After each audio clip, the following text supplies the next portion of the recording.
সেইকাৰণে বিজেপি চৰকাৰখনক সবে ভোট দি ৰাখিব লাগে, কাৰণ এইটো চৰকাৰে কণী দিয়ে, হয়নে নহয়? যদি চৰকাৰে আঁতৰি যায় কণীও বন্ধ হৈ যাব। এই যে 10,000 টকা আপোনালোকৰ বেংক একাউণ্টত যাব, গলে আপোনালোকে ফৰ্মত যি লিখিছে সেই কামটো আপোনালোকে কৰিব লাগিব। যদি আপোনালোকে কামটো কৰে, যদি ভগৱানে মোক ভালে কুশলে ৰাখে, পৰৱৰ্তী সময়ত, এতিয়া নহয় অলপ দেৰি কৰি, আপোনালোকৰ বেংক একাউণ্টত আৰু 15,000 টকা আমি দি দিম। কিন্তু 10,000টো পাওঁতে চেকিং নহয়, 15,000 পাওঁতে চেকিং হ'ব।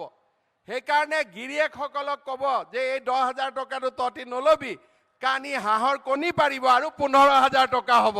সেইকাৰণে এতিয়াই লৈ নাযাবি। আমাৰ বহুত আছে নহয়, হাঁহে কণী পাৰে, খাব লাগে কণী, বিহুৰ দিনা হাঁহটোকে মাৰি দিয়ে। তেতিয়া পিছদিনা কয় কণী নাহে দেখোন, ক'ৰ পৰা কণী ওলাব যদি হাঁহে খাই দিলি, হয়নে?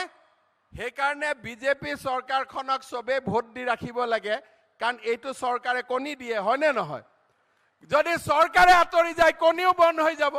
এইখন চৰকাৰে অৰুণোদয় দিয়ে, চাইকেল দিয়ে, মাইক্ৰ' ফাইনেন্সৰ লোন ৰেহাই দিয়ে, স্কুটি দিয়ে, ৰাস্তা দিয়ে, মেডিকেল কলেজ দিয়ে।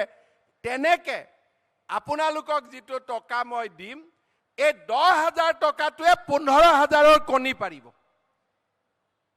ইমান ডাঙৰ কণী ক'ৰবাত আগত ওলাইছে নেকি কওকচোন? 10,000 দিলে 15,000ৰ কণী পাৰিব, হয়নে?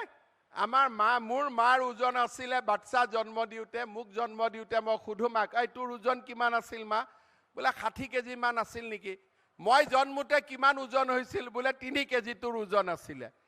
এতিয়া প্ৰথম এনেকুৱা কণী হ'ব যে হাঁহটোৰ হ'ব 10,000, কণীটো হ'ব 15,000 টকা। আপোনালোকে চিন্তা কৰক।